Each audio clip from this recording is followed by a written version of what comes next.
네, 간밤에 나왔던 뜨거운 이슈들 함께 짚어드리도록 하겠습니다. 오늘은 국제 유가 관련해서 자세히 짚어드리도록 하겠는데요. 먼저 첫 번째로는 오펙 플러스가 이날 세계 경제에 대한 원유 공급을 10월부터 약 한 달 남았죠. 하루 10만 배럴씩 줄이기로 했습니다. 이날 결정된 하루 원유 감산량은 세계 원유 수용량의 0.1% 수준이고요.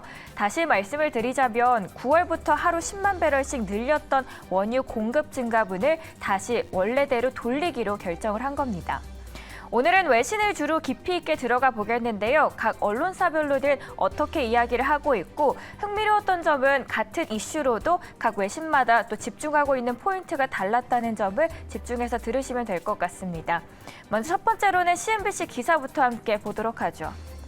이번 감사는 서방에서 어느 정도 예상했던 결과라는 게 전반적인 분위기였다고 이야기를 합니다. 오펙 플러스는 그간 석유 증산에 미온적인 태도를 보였죠. 연초 배럴당 80달러 미만이었던 국제유가는 6월에 120달러를 넘어섰습니다. 그러다가 최근에는 또 경기 침체 우려가 커지면서 유가가 떨어지는 추세였다는 것을 언급해주고 있는데요. 여기에다가 러시아 가스 차단까지 이야기를 합니다. 월요일 오펙 플러스의 발표는 러시아와 서방 간에 고조되고 있는 에너지 분쟁 가운데 나온 거고요. 유럽의 많은 사람들은 경기 침체와 또 겨울의 가스 부족의 전망에 대해 우려를 깊이 있게 하고 있다는 점을 시사하고 있습니다. 이어서는 로이터 기사도 함께 만나보도록 하겠습니다. 이번에는 오펙이 유가의 급격한 변동을 관찰해 왔기 때문에 결정은 본질적으로 현상 유지에 초점을 뒀다고 언급을 하고 있습니다. 그러나 실물 시장의 신호는 여전히 공급이 타이트하고 많은 오펙 국가가 이 목표 이하로 생산하고 있으며 새로운 서방의 제재가 러시아 수출을 위협하고 있다고 시사를 하고 있습니다. 특히 오한달 유명 투자 전략가에 의하면 세계가 생활비 위기에 직면한 상황에서 생산량 감소는 세계를 친구로 만들지 못할 것이다 라고 이야기를 하면서 이번 감산에 대해서는 다소 회의적인 반응을 로이터에서는 내놨습니다. 이어서는 뉴욕타임스의 기사도 함께 만나보실까요? 이번에는 경기 침체에도 불구하고 오펙 플러스가 배럴당 100달러 수준의 유가 수준을 방어하기 위한 것을 보여주기 시기라고 이야기하고 있습니다. 지금 광고가 떠 있어서 자세하게 본문이 보이지는 않는데요. 제가 먼저 정리했던 부분들을 함께 소개해드리도록 하겠습니다.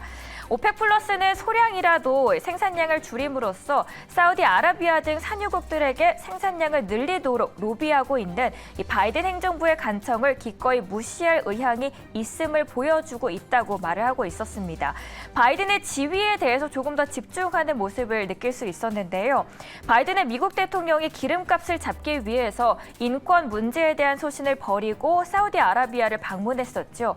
그렇음에도 불구하고 오펙 플러스가 감산을 결정하면서 백악관이 곤란한 상황에 부딪혔다는 사실을 조금 더 조명하고 있었습니다.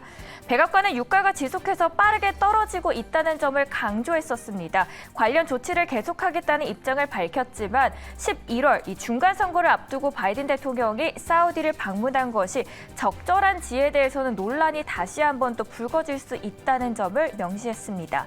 이를 예언했던 걸까요? 백악관은 이 기름값이 내려갔을 때 주유소에서 기름값이 12주 연속 내려갔는데 인하 속도도 10년 중 가장 빨랐다고 빠르게 언급을 하면서 이례적으로 서명까지 냈습니다. 아무래도 백악관도 이 문제가 가진 휘발성을 인지했던 것 같습니다. 이어서는 월스트리트 월스트리트 저널 기사도 함께 만나보도록 하겠습니다. 이번 감산량은 시장에 영향을 미칠 정도가 아니라고 이야기를 했고요. 오펙 플러스가 원유 가격을 지키고 있다는 신호를 해석하고 있다고 합니다. 이어서 블룸버그 기사도 자세하게 짚어보도록 하겠습니다. 러시아는 오펙 플러스의 감산이 세계 시장에 현재 원유 공급이 수요를 웃돌고 있다는 신호가 될 것이라고 판단을 하고 있습니다. 이럴 경우에는 러시아가 비서방국을 상대로 벌이는 원유 수출 협상에서 러시아가 조금 더 불리해질 가능성을 언급을 해주고 있는데요.